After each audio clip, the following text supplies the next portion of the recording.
अस्सलामुअलैकुम जी बच्चों, कैसे हैं आप लोग। लो जी बच्चों, एक और वीडियो। इसमें हम क्या करेंगे, 3-4 सवालों को ना इसमें से कवर करेंगे। इसमें ये करेंगे जो इंपॉर्टेंट चीज़ें ना वो ज़रा निकालते हैं। एक काम तो ये है कि आपको पता है आपके जो ट्रांसलेशन है वो आनी है। और ट्रांसलेशन का बड़ा मज़ेदार कंसेप्ट है कि ये पहले जो 4 चैप्टर्स हैं, चैप्टर 1, 2, 4 और 6, 1, 2, 4, 6 में से 2 पैराग्राफ आने हैं और एक पैराग्राफ चैप्टर 9 में से है। तो अगर हम इसको छोड़ना चाहें तो ज़ाहिर है 9 को छोड़ सकते हैं, क्योंकि पहले ये जो 4 चैप्टर्स हैं इनमें से आपके 2 पैराग्राफ हो जाते हैं। तो आपने 2 ही अटैम्प्ट करने हैं और एक पैराग्राफ के 4 नंबर हैं, तो टोटल 8 नंबर बन जाते हैं। तो उनमें से देखें, अब ये जो 4 हमारे चैप्टर है ना, इनमें से क्या इंपॉर्टेंट हो सकता है वो ज़रा हम देख लेते हैं। अच्छा जी, ये मैं आपको सामने दिखा देता हूँ, क्योंकि इसमें से भी अब टाइम बहुत थोड़ा रह गया ना आप लोगों के पास। तो ये जो पहला है ना, Arabia is a land of unparalleled, ये बहुत इंपॉर्टेंट है, बहुत ज़्यादा इंपॉर्टेंट है। क्योंकि इस चैप्टर में से अगर कोई आता है तो ये सबसे ज़्यादा चांस इस वाले के होते हैं, फर्स्ट वाले के। उसके साथ ये थर्ड वाला, ये भी काफ़ी ज़्यादा इंपॉर्टेंट हो सकता है। उसके बाद आगे ये पांचवा, ये भी ज़ाहिर जो मैंने निशान लगाए हैं ना, वो आपने लाजमी इनको करना है, लाजमी लाजमी। बाकी तो अगर आपकी तैयारी अच्छी है फिर तो मसला ही कोई नहीं है ना। और ये साथ 8 वाला इतना ज़्यादा इंपॉर्टेंट नहीं है। जो ऊपर मैंने आपको 5 बताया, 3 बताए हैं, ये पांचवा है, ये तीसरा और पहला तीसरा पांचवा। ठीक है, ये ज़्यादा आपने इंपॉर्टेंट ऐसे सच रखने हैं। और ये साथ 6 वाला जो है ये रख लें, पांचवें के साथ छठा भी कर लें। ठीक है, 8 वाला चाहे आप छोड़ दें, ठीक है, ओके है, कोई मसला नहीं है। तो ये इसमें से ज़्यादा इंपॉर्टेंट है। तो 3-4 यहाँ से, ये इस फर्स्ट चैप्टर में से। ठीक है, आगे ज़रा चलते हैं चैप्टर नंबर 2 में। पैट्रियटिज्म में क्या चीज़ है। अब पैट्रियटिज्म जो है, इसमें आप चलेंगे तो इसका भी जो पहला है ये मोस्ट इंपॉर्टेंट वाला है। पहला और दूसरा, इन दोनों को आपने लाजमी देख लेना, इनकी तर्जमा वगैरह देख लें। अगर मुझे टाइम हुआ तो मैं आपको तर्जमा इनका करवा देता हूँ, लेकिन अब टाइम भी थोड़ा ही है। तो देखें, लेट्स सपोज कितना हम काम कर सकते हैं। तो पांचवा ये भी आप करें इसके साथ, और बस इसमें यही 3 है। ठीक है जी, ये आप कर लें।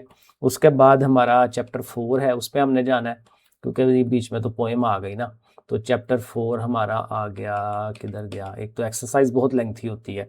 हर तस्मा वाला है, तो इसमें आपका ये जो सेकंड वाला है ये इंपॉर्टेंट हो जाएगा, इसको आप ज़रूर करिए। उसके बाद ये पांचवा जो है, अब बहुत ज़्यादा लंबा नहीं देगा, बीच में कहीं ना कहीं रुक जाएगा क्योंकि बहुत लेंथी ये हो जाता है, लेकिन ये पांचवा आ सकता है। इसके स्टार्टिंग से 3-4 लाइनें, 5 लाइनें। इसी तरह ये जो छठा है इसका भी वही हिसाब है, 4-5 लाइनें इसकी शुरू की आ सकती हैं। तो ये हमारा हो गया। और उसके बाद छठे वाले चैप्टर की तरफ जाएंगे, क्योंकि पांचवा ज़ाहिर है हमारा कटा हुआ है, सिलेबस में से आउट है। और ये आ गया हमारा छठा जो है, वैल्यू ऑफ टाइम। तो वैल्यू ऑफ टाइम में से इसमें इतना, हाँ इसमें बनता है, इसमें बनता है काफ़ी। ये जो इसके एंड वाले जो है ना, ये मैं आपको बताता हूँ। एक तो ये पहले वाला आप लाजमी करिए ना, ठीक है। उसके बाद ये 6 वाला, ये भी काफ़ी अच्छा है, इसको ज़रूर करें, पहला छठा। और ये 8वां, इसको भी करें।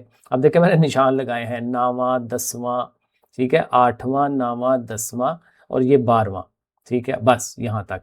तो ये आपके हो गए ट्रांसलेशन वाला काम। अच्छा, इसमें मज़े का काम ये है कि जो जिनकी इंग्लिश बड़ी अच्छी है ना, तो वो, और उनकी उर्दू ख़राब है, इंग्लिश बहुत अच्छी है और उर्दू ख़राब है, इंग्लिश को उर्दू बनाना मुश्किल होता है, तो उनके लिए सवाल में गुंजाइश होती है कि आप इसको रीराइट कर सकते हैं, इस ये जो हमारा पैराग्राफ है। तो अगर उर्दू में ट्रबल आ रही है तो उर्दू में आप इसको ना करें, ठीक है, रीराइट कर सकते हैं आसान अल्फाज में। ठीक है, जैसे तशरीह करते हैं ना उर्दू में, हमारे पास एक पैराग्राफ आता है तो उसकी तशरीह करते हैं, तो यहाँ पे ये भी तशरीह है एक किस्म की, कि अपने वर्ड्स में आप इसको एक्सप्लेन कर सकते हैं, कोई मसला नहीं है, नंबर खराब नहीं होते। लेकिन अगेन ये ज़ाहिर है बहुत कम बच्चों के साथ ही है कि वो इस तरह से कर सकें।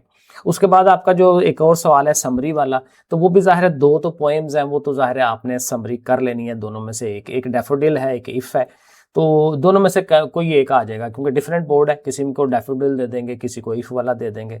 लेकिन अगेन ज़्यादा चांसेस डैफोडिल वाले के हैं, ठीक है ना, डैफोडिल जो है वो ज़्यादा चांसेस है।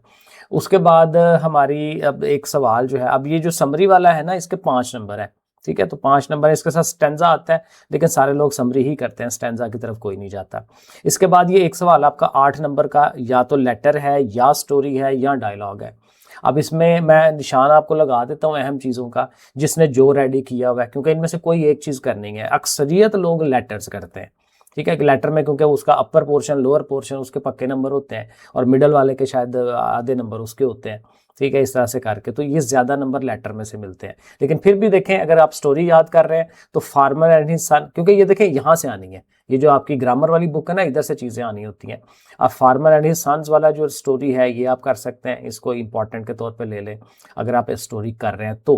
अब फुल स्टेज, ठीक है ना, ये वाला ज़रूर करें। और एक ये friend in need is a friend in deed, ठीक है, ये भी एक बहुत अच्छी स्टोरी है, अक्सर आती है पेपर में। The tailor and the elephant, ये भी पिछले ये जो साल गुजर रहे हैं ना उसमें इसको वो ज़्यादा दे रहा है, तो इसके भी चांसेस हैं। तो ये 4 स्टोरीज जो हैं इनको आप लाजमी करें अगर आप स्टोरीज कर रहे हैं तो। लेटर्स में आए तो लेटर जो शुरू वाले लेटर्स है ना ये बहुत इंपॉर्टेंट है। मसलन letter to your mother who is worried about your health, ठीक है ना, पहला लेटर। दूसरा लेटर के फादर को हाथ लिखना है, asking the health of your mother, माँ की हेल्थ के मुतालिक अब्बाजान को हाथ लिख रहे हैं। Letter to your sister congratulating her on her success in the exam, ये भी बहुत इंपॉर्टेंट है। Write a letter to your mother about the test you have just taken. ये पहले 4 बहुत इंपॉर्टेंट है, ठीक है, इनको आपने लाजमी देख लेना है।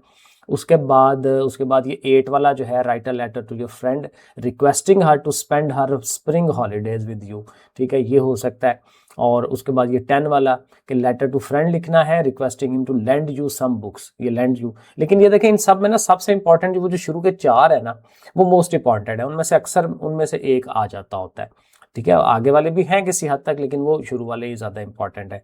Write a letter to your sister thanking her for a gift, ठीक है, ये वाला भी आप इसको देख सकते हैं।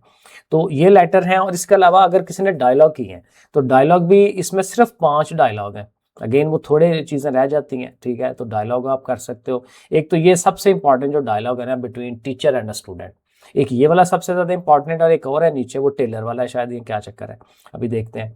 एक और डायलॉग था, हाँ ये वाला dialogue between a tailor and the customer, ठीक है, दर्जी और कस्टमर के दरमियान मुकालमा, ये 2 मुकालमे भी काफ़ी ज़्यादा अहम है, ठीक है जी। तो आई थिंक ये चीज़ें रह गई हुई हैं, तो ये मैंने आपको निशान लगा दिए, इनको आप देख लें।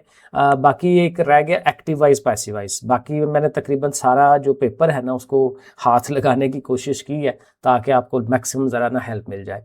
तो एक वीडियो और इंशाल्लाह बनाते हैं, तो आप अपनी तैयारी जो है वो कंटिन्यू रखें। ओके, फिर अल्लाह हाफिज़।